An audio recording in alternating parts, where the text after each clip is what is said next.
할렐루야. 하나님 말씀은 창세기 21장 1절에서 7절 말씀입니다. 창세기 21장 1절에서 7절 말씀 함께 말씀 봉독하겠습니다. 여호와께서 말씀하신 대로 사라를 돌보셨고 여호와께서 말씀하신 대로 사라에게 행하셨으므로 사라가 임신하고 하나님이 말씀하신 시기가 되어 노년에 아브라함에게 아들을 낳으니 아브라함이 그에게 태어난 아들 곧 사라가 자기에게 낳은 아들을 이름하여 이삭이라 하였고 그 아들 이삭이 난 지 8일 만에 그가 하나님이 명령하신 대로 할 일을 행하였더라. 아브라함이 그의 아들 이삭이 그에게 태어날 때에 100세라. 사라가 이르되 하나님이 나를 웃게 하시니 듣는 자가 다 나와 함께 웃으리로다. 또 이르되 사라가 자식들을 젖먹이겠다고 누가 아브라함에게 말하였으리오마는 아브라함의 노경에 내가 아들을 낳았도다 하니라. 아멘. 아브라함의 출생을 우리가 더듬어 보면 이제 출생은 갈대아우르에서 출생을 하죠. 그리고 하란으로 아브라함의 아버지 이제 데라와 함께 온 가족이 이제 하란으로 이동을 합니다. 그리고 하란에서 어떤 시간들을 보낸 다음에 다시 이제 하나님이 아브라함을 찾아오시고 그래서 가나안으로 이동을 합니다. 12장에는 이제 애굽에 갔다가 사라를 아내라고 하는 그 사건을 통해서 이제 큰 어려움을 당하지만 결국엔 또 애굽에서 나오면서 마치 출애굽 때 이스라엘 백성들이 애굽의 부를 취한 것처럼 아브라함의 부가 애굽에서 나오면서 굉장히 확장이 돼서 나오게 되죠.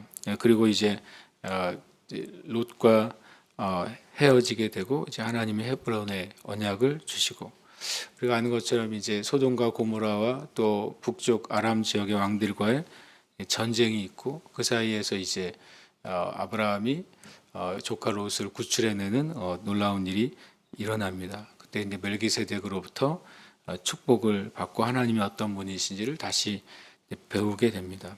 그리고 15장에 와서 하나님이 말씀하신 것을 아브라함이 믿음으로 이제 믿음에 의해 시작이 되고 그리고 하나님은 그 믿음을 가진 아브라함을 의로 여기시고 그에게 다시 언약을 확인해 주십니다. 그럼에도 불구하고 어쨌든 아브라함의 그 연약함이 이제 이스마엘을 통해서 나오게 되죠. 이스마엘을 통해서 나온 아들이 이스마엘이 이제 하나님이 언약하신 아들일 것이라고 실은 생각하기도 합니다. 그러나 하나님은 이제 할례의 언약을 통해서 다시 한번 재확인해 주시고 그 다음에 아브라함이 소돔과 고모라를 향한 중보와 또 롯이 또 이제 마치 불탄 가운데서 구원받은 것처럼 소돔과 고모라에서 이제 구원 받습니다.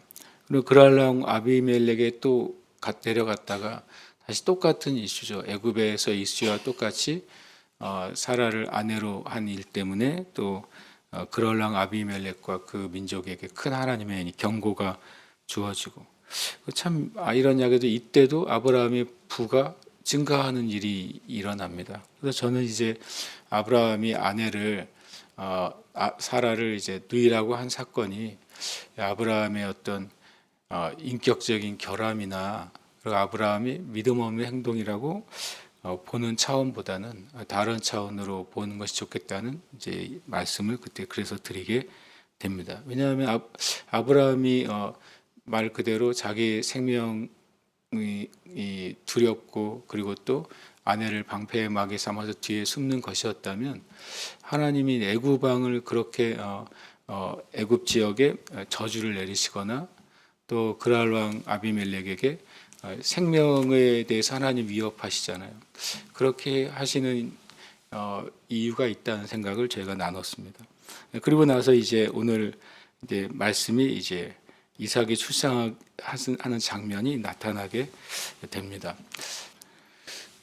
이 21장 1절과 2절에 반복되는 이제 문장이 나오는데 여호와께서 말씀하신 대로 사라를 돌보시고 말씀하신 대로 사라에게 행하시고 또 말씀하신 시기가 돼서 이제 아브라함에게 아들을 낳았다.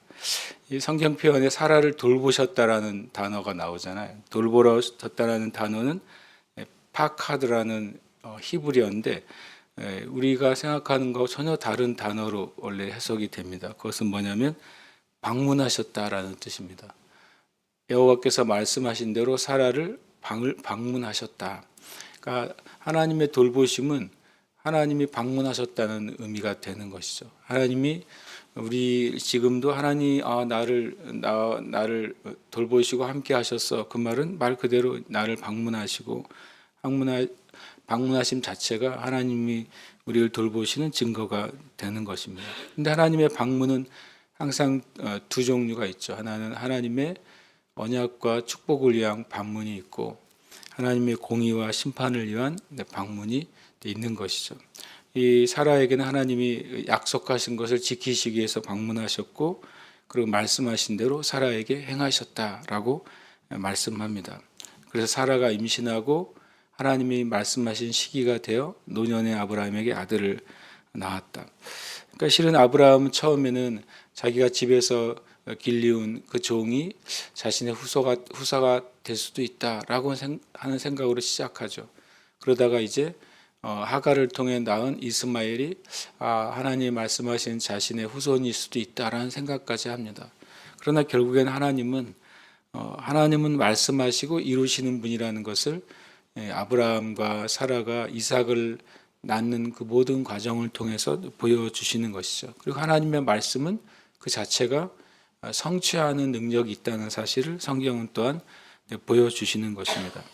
그래서 결국에는 성경의 모든 말씀은 하나님의 기름 부어진 말씀이기 때문에 성경의 모든 말씀은 예수님 말씀하신 것처럼 1.1핵이라도 땅에 떨어지지 않고 성취되는 하나님의 말씀이 되는 겁니다. 그래서 이 아브라함을 통해 하나님이 주시는 가장 중요한 믿음의 근원은 하나님의 모든 말씀은 성취하는 말씀이기 때문에 우리의 모든 믿음의 근원은 바로 하나님의 말씀에 있어야 된다는 사실을 보여줍니다.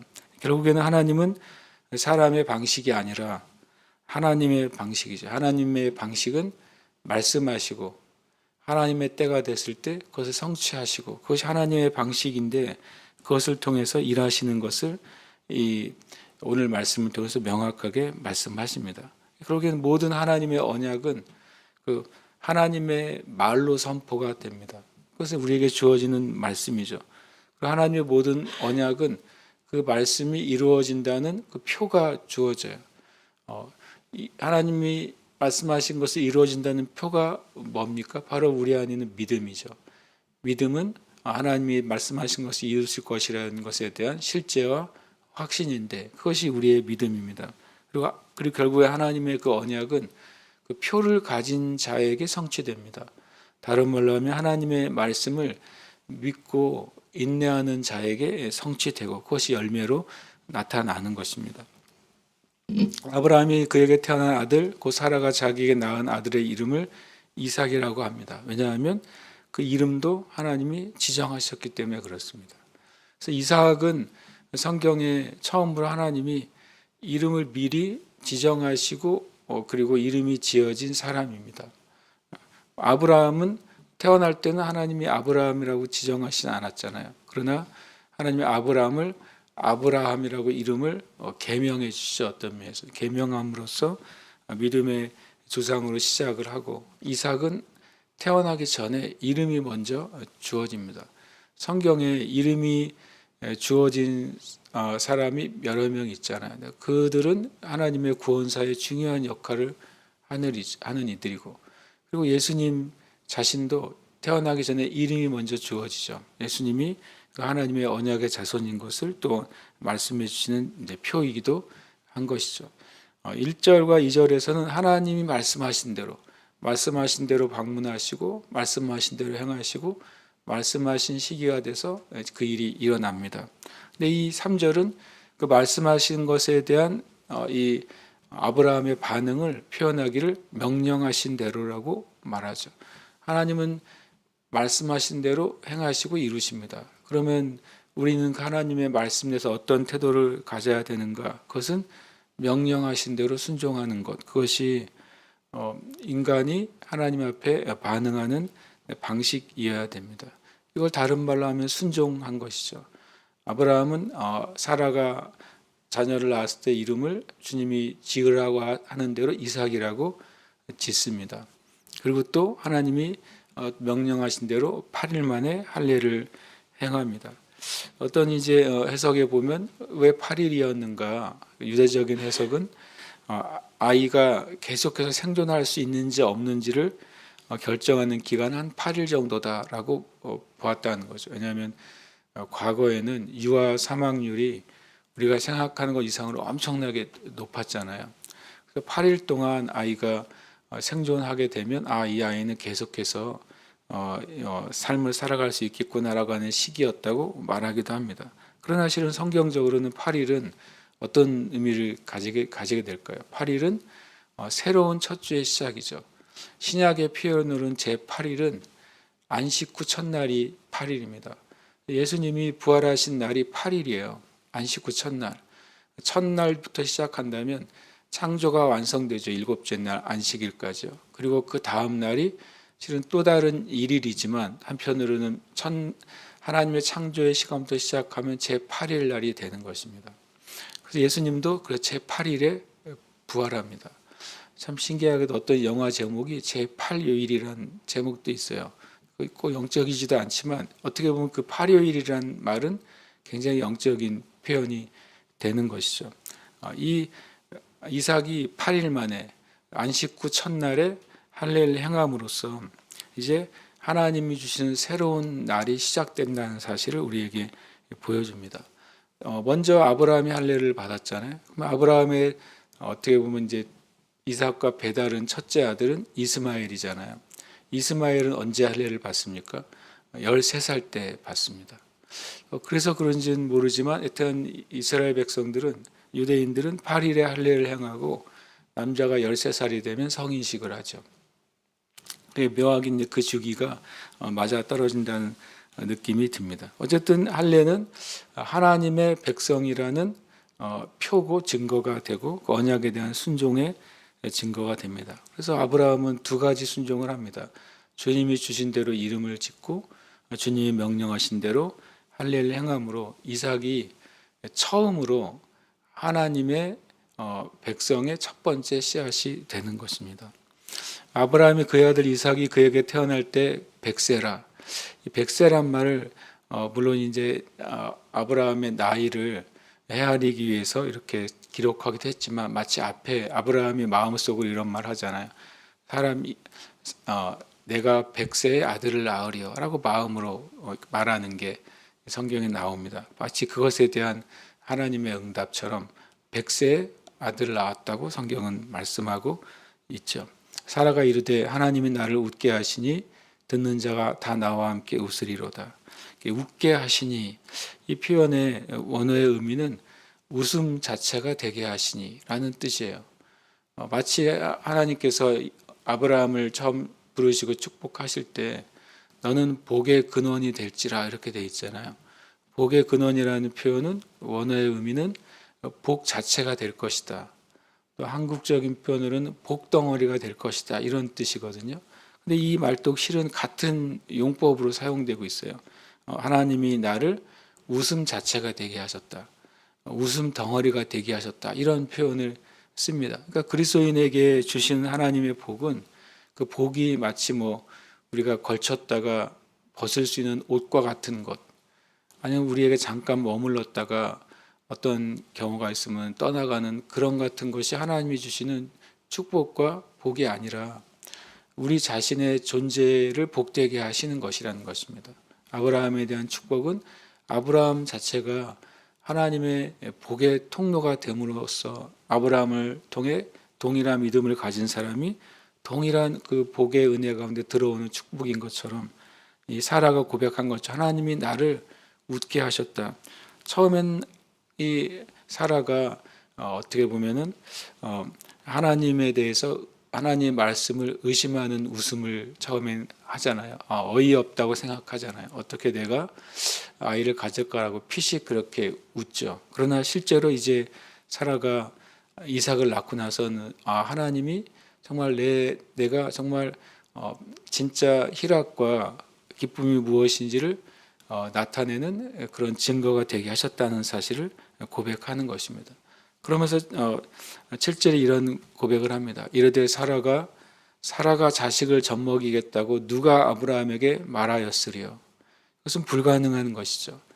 사라가 자식을 낳고 젖을 먹일 거라고 하는 말은 아무도 할 수 없고, 그리고 한다고 해서 그것이 성취될 수 있는 그 바람이나 소망이 아니었지만, 그러나 하나님은 이 일을 하셨다 이 말인 것이죠. 이 7절의 고백은 하나님이 도저히 또 어떤 가능성도 없는 아브라함과 사라를 통해 하나님이 말씀하신 것을 성취하시는 분이라면 하나님의 모든 언약은 반드시 성취될 것을 우리에게 보여주는 약속의 말씀이 됩니다. 이 말씀 자체는 하나님은 말씀하신 것을 하나님의 뜻 안에서 반드시 이루실 수 있는 분이구나라는 사실을 믿게 해주는 증거가 되는 것입니다.